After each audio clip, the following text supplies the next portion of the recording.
Hey, what's going on YouTube? PB the Fox here with the Ravnica Historical Society, back with another historic video today. We're going to be doing a store review. As always, we're going to take a look at the results of the Historic Insight $5,000 Open, and we're going to play a game on the ladder. So let's jump into it. I actually haven't seen the daily deals today. Lawlith, that's cool. Alright, so we've got the Mythics. Again, at 25% off for all of them. Not super exciting. They do look pretty cool, though. This Lawlith art is super neat. Zariel, oh man, that actually kind of reminds me of almost like a cross between Angel of Despair and Achroma Angel of Fury, the red one. That's a really cool piece of art. Mordenkainen is apparently like one of the oldest running D&D characters. Somebody's been playing them like since the late 70s or early 80s, something like that. I don't know if it's a person who's involved with like D&D or if it's a person who's involved with Magic, but from what I read somewhere, Mordenkainen is someone's character who's one of, if not the longest running D&D character in the history of the game. So that's kind of cool. Eliwick Tumblestrom, standard art, just pretty cool though. Really like the art, think the card's pretty underpowered. And then the Grandmaster of Flowers, this is another card that is super sweet. Looks really exciting in mono white aggro in standard. I'm hoping that post-rotation this card sees some play because it looks really cool. I love the idea that it's a Bahamut. That just tickles me pink. And yeah, so kind of the same as last week mostly, right? Not a great deal on these, but if you want to pick them up, save a little bit of cash. Personally, I say hold, don't buy these, but if there's something you really love, get them for 25% off while you can, I guess. That's all we got to say about that. Let's take a look at the Historic Open. So we've got the results of the Insight Esports Tier 1 $5,000 Historic Open. Happened last Saturday at 1 o'clock. As you guys remember, Friday was Julie's birthday, so we had a big party for her that evening. Did a sweet vegan barbecue in the garage. It was raining, but we had a bunch of friends over. Well, a handful of friends over. Some drinks, some ice cream, some grilled food. It was a really good time. And then Saturday, I had a surprise party for my grandma's 75th birthday. A bunch of people flew in from out of town. People flew in from Vegas, Chicago, all over the place. People came in from all around Southeast Michigan. I think we had about 20 people, a little over 20 people there for her at my parents' house. They have this huge outdoor barn and like a big patio area. My dad has a built-in grill and all this. It's really cool.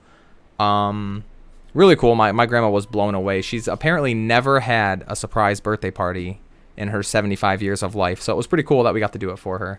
So that's what we were doing all day Saturday. I've got the results pulled up here. It's pretty interesting stuff. So we've got 4 copies of Phoenix in the top 8. And then, what is it? 3 more. Yep, 3 more. Actually, we did a Reddit thread here. I'll link the Reddit thread below in case you guys want to jump in on the conversation. But some notes that I put. 4 copies of Blue-Red Phoenix in the top 8 with another 3 in the top 16. This is clearly the best deck to be playing right now. It attacks on a linear and fast access, and it is not as soft to graveyard hate as the name suggests. Sprite Dragon is also a clear-cut monster, which is pretty true. Let's take a look at the second place list. A lot of people think, oh, I'll just bring some Rest in Pieces and some Graph Digger's Cages or some Soul Guide Lanterns, and that'll be good against Phoenix, and it's really not. It's good against Arclight Phoenix, but it's not good against this card, and it's not good against this card either. And you feel really silly when you go turn 1 Cage or turn 2 Rest in Peace, and you think to yourself, I've bought myself some time, and then a Sprite Dragon just attacks you for like 4, and then 6, and then 8, and you're dead. You're just getting destroyed. The Ox is in and out of people's deck, kind of interesting. Same with Crackling Drake. Some people play it, some people don't. Brazen Borrower, I've seen anywhere from 0 to 3 of these in people's main decks. I find it personally frustrating when I'm playing Auras that people will have this in their deck and bounce my thing, because it's like the only card that can deal with my creatures. But basically the combo of Expressive Iteration and Brainstorm make this deck so fast, so consistent. You always have the card you need in your hand. If you're looking for a Lightning Axe, you find your Lightning Axe. If you need Magma Spray, you find the Magma Spray. Opt is pretty good too. If you can hear that Ocarina, Julie got an Ocarina today, so she's having a lot of fun playing it. But this deck is just very fast. It doesn't fold to anything, right? The decks that are going to be packing removal, Arclight Phoenix is real good against those. And against the decks that are going to be bringing in graveyard hate, like I said, these 2 cards, Sprite Dragon and Stormwing Entity, just absolutely destroy and the time it's taking you to set up your slow-ass deck. It's pretty brutal. Jeskai Control won the tournament, but there was only another one... Is there a way for me to get this out of there? There we go. There was only another two lists in the top 8, and then only another one cracked the top 32. It was Thomas Pokerney. Pokerney? I think it's Pokerney. None other than Master Magician Thomas Pokerney at a 4-3 finish. Is that where he was? Yep, 4-3. Not that great. The deck is good, but it needs to play against decent matchups to do well in an event. It definitely lacks the resiliency of Phoenix, and it's safely a tier 2 deck. I've seen basically everybody's tier 1 list is Jeskai Control and Blue-Red Phoenix, and this tournament is a really, really good example of the Phoenix deck is so much better than the Jeskai Control deck. The Control deck has bad matchups. Here we go. Thanks, guys. Fucking hate this street. The Control deck has bad matchups. The Phoenix deck also has bad matchups, but it can just blow through its bad matchups sometimes. Like, sometimes just Sprite Dragon will get there, or Sprite Dragon then a couple Phoenixes will get there, even though you're in a bad matchup. The Jeskai Control deck, if they're playing a bad matchup, they don't really have that ability to just run you over, right? Setting up the Magma Opus play takes time. This deck used Gear Hulk. I don't think this one did. No, this one had 3 Niv Mizzets in it and didn't play Magma Opus at all. It's just a hard control deck. Pretty cool that Lucas Hane won with it. Interesting stuff. Some pretty big names in here. Corey Baumeister, Sandy Dog's here, Matthias Leverado, Arnie's down here, Thomas is down here. There were some players in this tournament. Interesting stuff, though. Jun Food's highest finish was 19th at a record of 5-2. Blue-White Auras put 3 decks in the top 16, with people trimming down on Spell Pierce to play God's Willing, which I don't like that card at all. But that's what people are doing. I'd rather play Allside than play God's Willing, but having it as an instant, I guess there's some merit to that. One pilot made top 8 with Demir Control, the blue blacklist up here, while Arnie missed out on top 16 with tiebreakers. A couple other notes here. The Teamer Creativity and Jeskai combo decks, the ones with Indomitable Creativity, people playing the Locust God, the Mizzix Mastery and Magma Opus stuff, they didn't put up the same results as when they first broke out. I said it looks like players have wisened up to these strategies and their delicate game plans have been trivialized. Basically meaning, let's see, let's find one. There's a combo deck here. Or here we go, Creativity. Corey Baumeister came in 11th with a couple of Comas, the Mizzix Mastery, and he's got, Magma Opus in there. And then we've got Prismari Command to make the tokens. It's the same deck as always, the Shark Typhoon. And you're trying to Creativity into Coma. It was really big when it first came out because people didn't really know what the hell they were doing. And it was hard to play around. And I think now people have managed to dedicate 2 sideboard slots to this deck. And you're good. If you can bring in a card that kills artifacts and creatures at instant speed, you're golden. And just the idea that it was just a better deck when it was more of an unknown quantity and when people weren't ready for it. Now that people expect to see these decks, they've fallen way out of favor. I wouldn't recommend taking them to your next tournament, but as for ladder play, you can kind of do whatever you want. I don't think they're very good on the ladder either, but you'll find no shortage of people playing in Mythic with those decks. So, like I said, you can kind of do whatever you want on the ladder. And then the last thing that I touched on here is that Selesnya Company and Gruul Aggro can be found in 32nd and 45th place respectively. The first green-white list here at 4-3, and then the first Gruul Aggro here at 2-4. Those decks definitely falling out in tournament play. They still see a lot of play on the ladder. I'd say that in this Reddit thing. They continue to see widespread play on the ladder. They fall short in tournament settings. The green-white tax style decks can fall hard in bad matchups, and both decks struggle to match the consistency and the comeback power of Blue-Red Phoenix. And I said it's starting to look like the unwritten rule of green and white not being good in Eternal formats also applies to Historic. Kind of sad. But just looking at this, Jun Food not doing well either. This was the highest Jun Food list at 5-2, and then here's another one at 4-3 there. Not a great showing for Jun Food. Looking at the top of this list, it's blue-red decks and blue-red decks and blue-red decks, and a couple auras people were up here. But there's just a lot of Phoenix. Phoenix, clearly the best thing you can be doing in the format right now by a long shot. Really, Like, it's not even close how much better Phoenix is than pretty much everything else in the format. Weirdly, like, the thing I think needs to be banned is expressive iteration. Because if you ban Brainstorm, you take so much with it that the format changed. That's like an earthquake, right? That hits everything. I've been playing a lot of Pokemon. Getting rid of Brainstorm hurts the control decks. It hurts these decks. It hurts just other random blue things people are doing with the powered down Brainstorm. I like Brainstorm in this format with only Fabled Passage. Sometimes you get to do the dream of shuffling away your 2 dead cards, but sometimes you just play a standard rate Brainstorm and it's fine. It's not busted. It's definitely not as good as Ponder would be, right? Even though it's an instant. I think if we take away expressive iteration, this deck, like I said earlier, it always has what it needs. A lot because of this card. Brainstorm is like the backup if you don't have iteration. Iteration is so good. Taking away Faithless Looting would be okay too, but I think that needlessly hurts decks like Arcanist that are basically not even in the format anymore. If, like, anybody who's been watching the channel for a long time, when we first started, I used to play a bunch of Black-Red Arcanists when this card first came out because it was sweet. And now, like, this is the only place Faithless Looting sees play because the Arcanist decks are just doo-doo.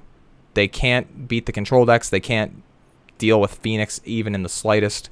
Like, they're just too slow, and the tokens from Sparky Boy do not block Phoenixes, and do not block Sprite Dragons, and do not block Stormwing entities. And they don't block Crackling Drakes either. Like, those 1/1 Spark tokens are useless in this matchup.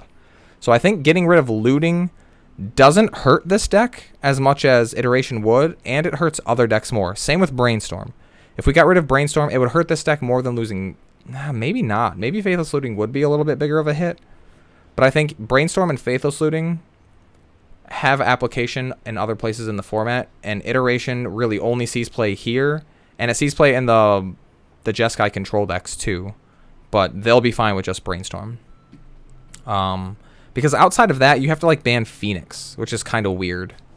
I don't know if banning Phoenix, that just seems ugly. It seems like a very ham-fisted way to deal with this deck being good, and it kind of creates this power vacuum where other stuff takes its place. I think by playing Iteration, you cut this deck down a huge peg.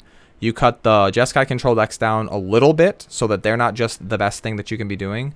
And then the format maybe spreads out a little bit nicer. And yeah, there's not much else to say about this tournament, really. It's pretty standard. Like, there's no mono black, which I thought was interesting. Nobody put up mono black. Nobody put up anything with elves. What are some of the other weird decks that we see? Like... That's mostly the thing, is like none of the decks you see on the ladder that are like kind of interesting, nothing is here. It's blue-red decks and then some auras and a couple things peppered in that you've seen before. Yeah, that's kind of how the weekend went. So let me know in the comments or in the Reddit thread what you guys think about this. Add your own thoughts on where you think the format's going and what you would have played in this tournament. What do you think is really well positioned right now? And let's jump into some games on the ladder. Alright, I kicked up my fan just 1 notch. We're going to play some blue-white auras. Getting a little warm up here, but I set the fan up kind of on the other side of the room, blowing this way from the floor up, so it's getting kind of that cooler, lower floor air. Because normally, like I said, I put the green screen down, I turn the lights on, I have to put the curtain over the window, and within several minutes, it's blistering. No commander over there, or companion.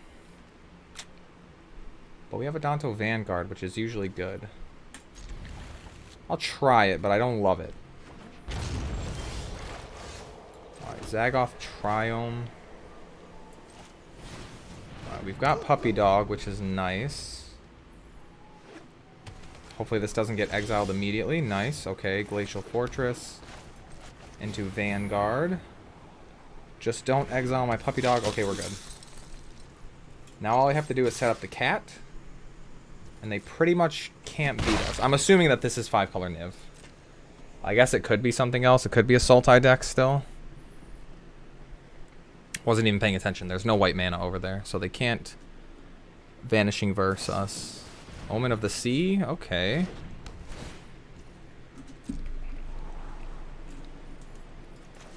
That's a bit of a weird one. Wasn't expecting that.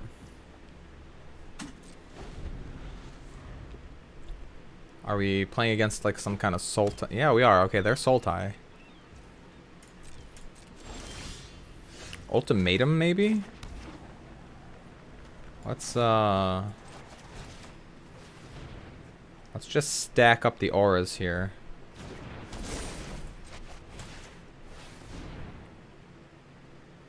And come over for some damage. There might be an extinction event, so I want the dog in play.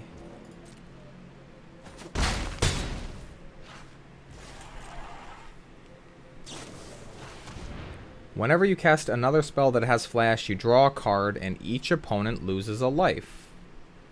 But he didn't flash it into block? Interesting.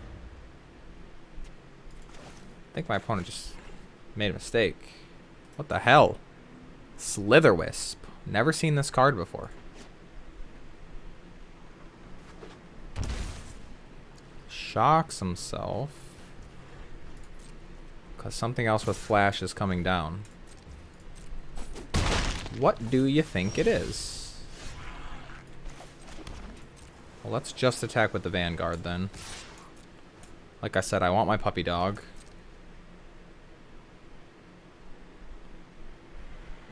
What has flash? Our Vanguard can't be blocked. Unfortunately, the dog's not coming through. Bounce it? Okay.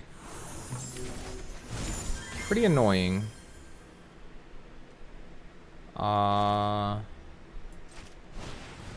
Pretty annoying. End the turn. A Spectral Sailor. Okay.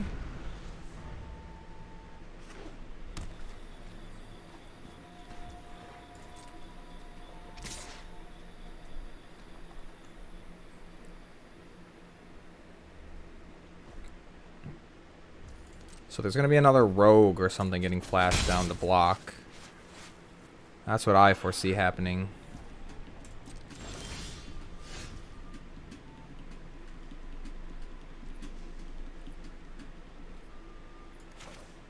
I'm going to put this here. Attack.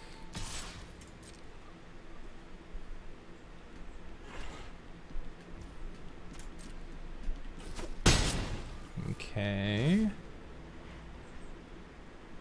And then I'm gonna go white here. Grab my kitty, hold up Spell Pierce. Yeah, I thought so.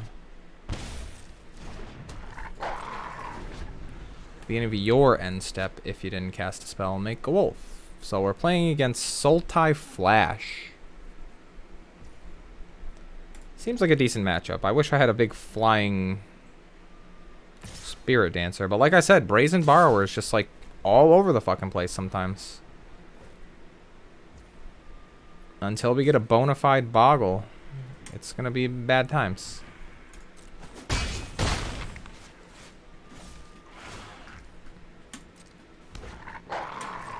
My turn.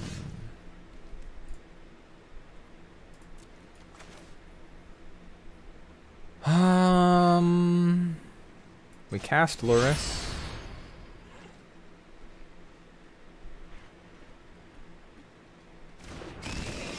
Cool. We cast Aether Tunnel on our Adonto Vanguard.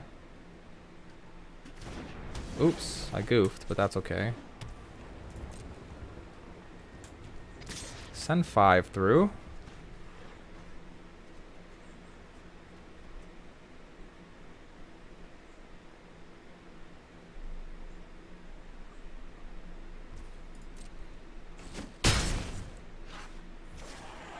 And our opponent's got to do something interesting now. They basically need another... sure. If they flash something else, I'm going to be sad. Yeah.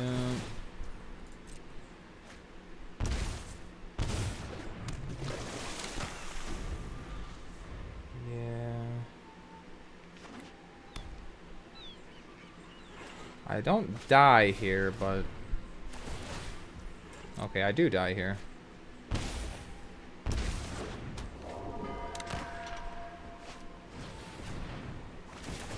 Good game. Just plays a bunch of flashcards and kills me out. Okay. Nice.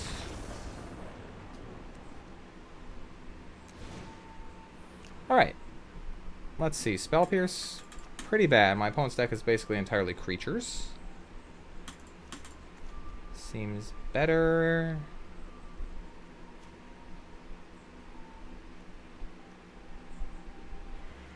Huh. I want these. I'll take out one dog and one all that glitters. That seems good.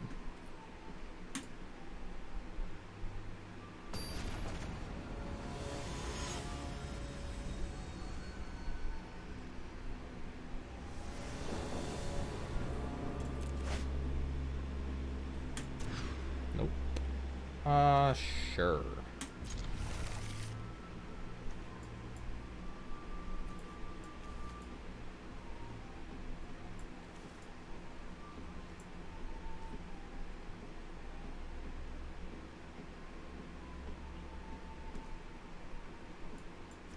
I always send the island back. In tapped, go ahead.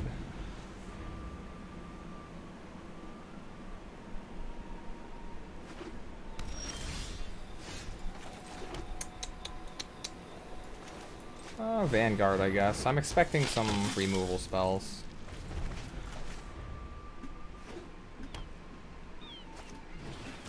Sure.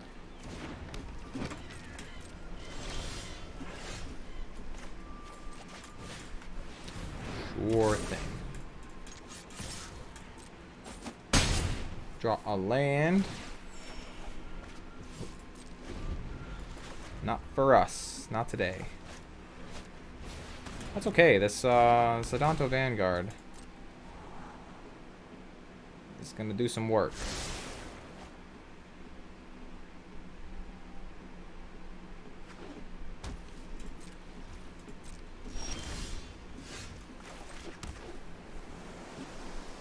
Let's do this.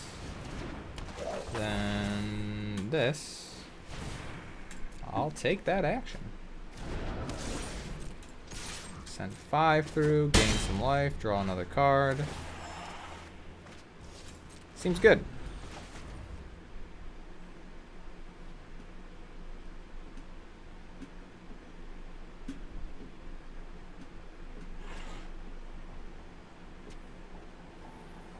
Alright, so now we're gonna have to worry about the werewolf. Oh yeah.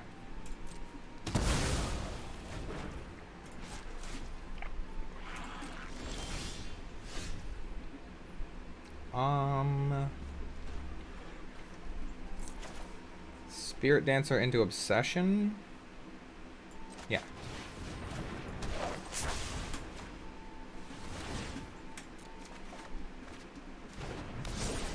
In tapped. Attack, draw 2.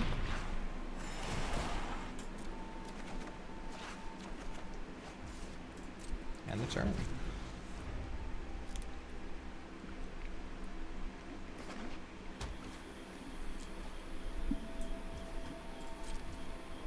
My turn. Alright. Pretty good. Pretty good. Cane Flight here. Yeah. Yep. Although our opponent didn't do anything, so of course we won that game. I think I'm going to keep it as is, though. Like, we knew that they were going to be bringing in some removal. We're just going to lean really hard on this and this and that thing. I don't think I want the spirit or the spell pierces because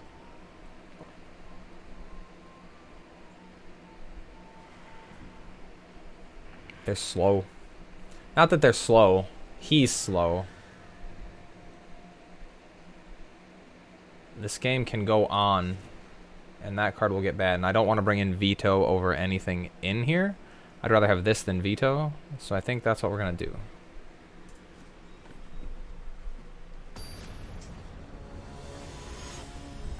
Turn my fan down 1 click because it's noisy. And it breaks my concentration. This hand seems pretty good.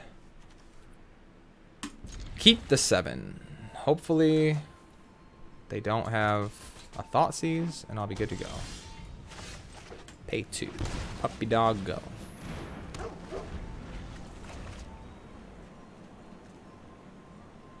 Can you guys hear the ocarina in the other room? I don't know if it's loud enough to come on. Spirit Dancer, yeah.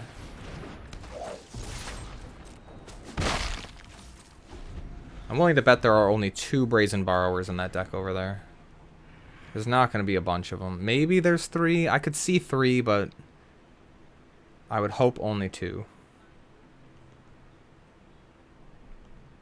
Now our opponent knows that they're pretty screwed. We have double blue, so we can play Flight and Obsession if we need to. It's looking like we're going to need to. It's Obsession for sure.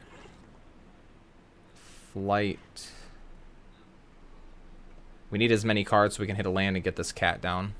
Once we have the cat and the dog together, cat dog, I don't think they can beat cat dog. No. They can definitely beat us with the double removal spell, though. Nice. Yeah.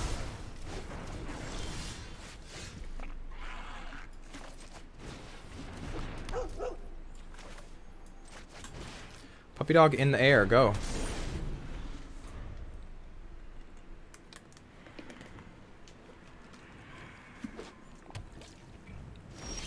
Cool. Then that's Curiob. Damn, they have another removal spell?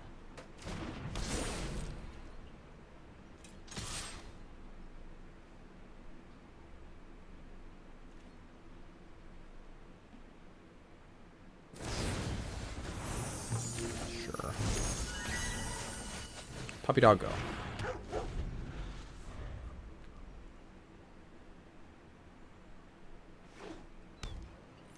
And now the werewolf comes over, so we need to... or that thing flashes in. Let's just go with Staggering Insight and hope there's no werewolf over there.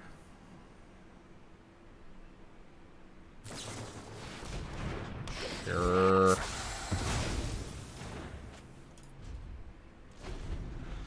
Not having a third land to get this cat is really fucking us over here.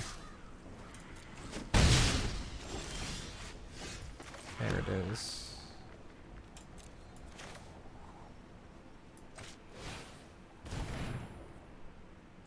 Go. Sure. I'm about to take 7.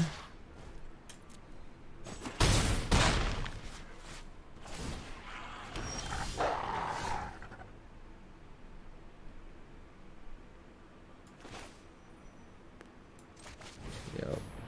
Puppy dog. Deck and stone.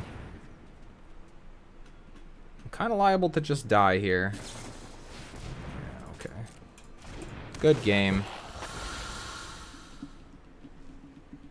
Classic blue-white aura is really good against the metagame, really bad against random bullshit. It happens. Alright. Well, that's going to be it for today. Thanks for hanging out. Let me know what you guys think about that historic open that happened over the weekend. Pretty good stuff. Yeah, there's not a lot else to say about it. The format's just kind of meh right now. I don't know if we're going to be getting another historic anthology before we get the new Innistrad set, so that might be something to look forward to, but usually they're pretty minor. So I'm hoping, number one, that we get one, and I'm hoping, number two, that there are some absolute bangers in it. The last one was supposed to be absolute bangers, and then it just wasn't. Right? Like, I think we can filter down into... Do we own Historic Anthology 5? Yes. Like, we knew Stifle wasn't going to be much, but Vault Scourge was supposed to be cool. The Praetors were kind of supposed to be cool. Kolaghan's command and Atarka's command were supposed to be huge. This is cute. You know what I mean? This should have been something, but everything... Like, this had an impact, this had an impact, this had an impact, this had an impact. Even this did. Sort of Vorinclex, but not really. Elsh Norn kinda did. Intangible Virtue kinda did. All of these cards sort of... No, not this one. This one maybe a little bit. But it was just super overshadowed by the Mystical Archives. Kind of sad. So I'm hoping, like... Because this one was full of bangers. Honestly. So I don't know how much more power we can put into a historic anthology. But the format's boring. So, yeah, maybe we're just holding out until Standard rotates, and then we'll shift to that and hope Historic gets better. I don't know. But we'll find out together. As always, I want to thank you all for watching. Love you so much. I hope everybody had a great weekend. I had a very busy weekend. A lot of stuff going on. Really fun, but very exhausting. Very, very exhausting. I was around people for 3 days in a row, which for somebody like me, with anxiety and depression and just an overall distaste for crowds, like, it's not bad, but 3 days in a row was draining. So I am chilling out the rest of the day. I'm going to play some more Pokemon because that's been super fun. Maybe a little more Magic. I don't know yet. And we'll get ready for tomorrow. We'll see you guys all then. As always, I've been PB the Fox with the Ravnica Historical Society. You've all been awesome, and we'll see you back here tomorrow. Take care.